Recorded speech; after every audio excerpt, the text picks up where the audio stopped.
Can you tell the difference?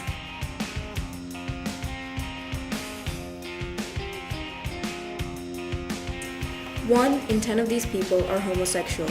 Can you guess who it is?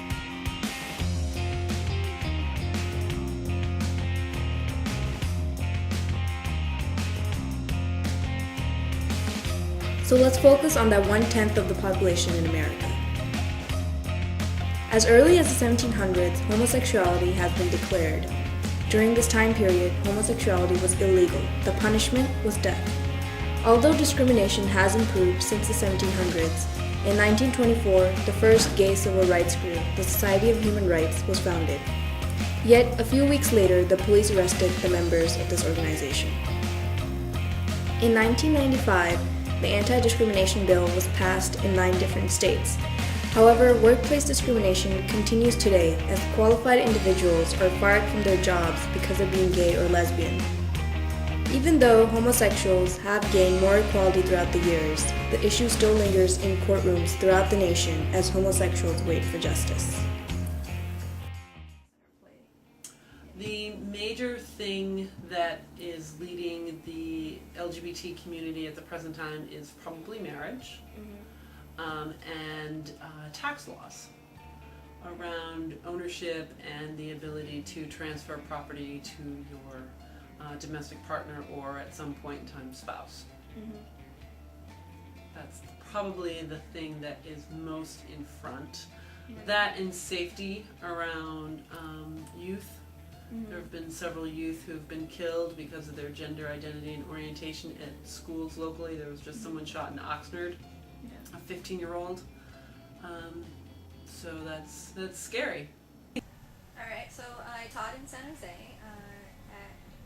at a small charter school, so there were 300 students, and most of the kids came from the east side of San Jose, which is kind of notorious for gang activity and lower income. And anyway, so difference between here and Monte Vista regarding gay and lesbian issues, they did have a GSA as well. It was small club, and I was one of the advisors there too, but the main difference, I guess, is the language amongst the kids. You know, they would use gay and fag a lot, and so, like, daily, you hear it daily, and that was, you know, I don't hear it daily here. I've only had to speak with, like, 3 different students regarding that thus far. So, I mean, that's a big difference. I mean, I think kids here are quieter, so I don't really know what's going on in their heads, and I don't, you know, I mean, it's a little bit different. I don't have my pride flag up. I had my pride flag up in my last 2 classrooms, and I don't have it up here because I'm a little bit hesitant, because I think I'm the only out staff member on campus, so that's a little bit different, because my other school, there were 5 of us. So, well, the first school I worked at was a Catholic school, and it was the school I grew up at, so that was interesting because it was a K through 8, so I didn't get discriminated against. I just wasn't very open about who I was. I haven't faced any discrimination. I'm just always kind of scared as to how open I should be, because I am very open and I don't like to hide who I am, and like because kids ask you personal things, and I don't like to, you know, I'm not going to tiptoe around it and just say, no, I don't have a boyfriend. You know, it's like I'll say I have a girlfriend or whatever instead. I just believe in being honest, I guess. Because the more visibility, the more important it is for, I think, young people to see it as normal. You know, it's like I'm just like everybody else. I don't feel any different, you know. Yeah, there have been some bad ones with people during club day specifically.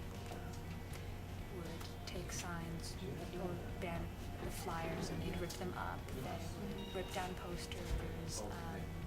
A lot of name calling would be probably the most common one, or just a general disgust for telling us that our souls were burned in hell for all of eternity, or things of that sort.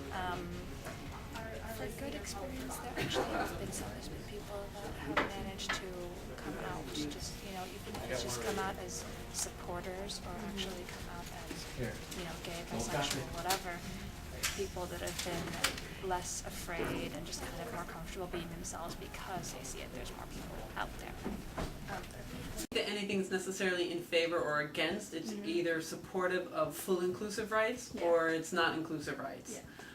So originally, several years ago, we passed AB 537, which was the Safety and Violent Schools Act, which made it law that schools needed to be safe and nonviolent for all students, including those who identified as LGBT. And that was put into the state law and into the code, educational code. What happened this past October is legislation was put in that updated the educational code to reflect AB 537.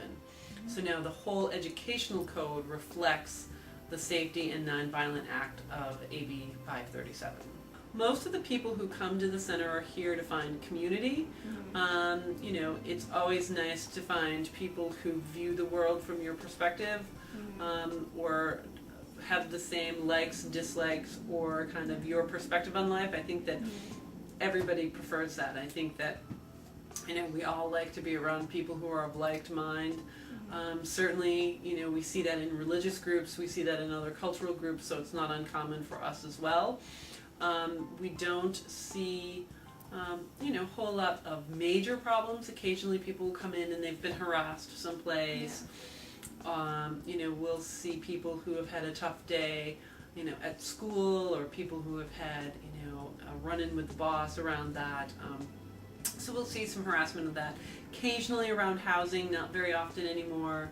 A lot of that stuff has been already put into California law, so it's already against the law to discriminate in many of those areas.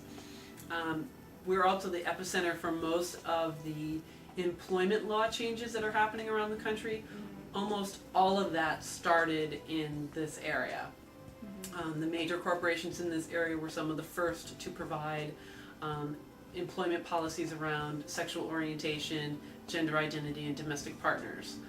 California's been leading the way a long time, and the Silicon Valley's been right there at the forefront. The interesting thing is that our community has a tendency to seem very assimilated, and so we don't necessarily stick out.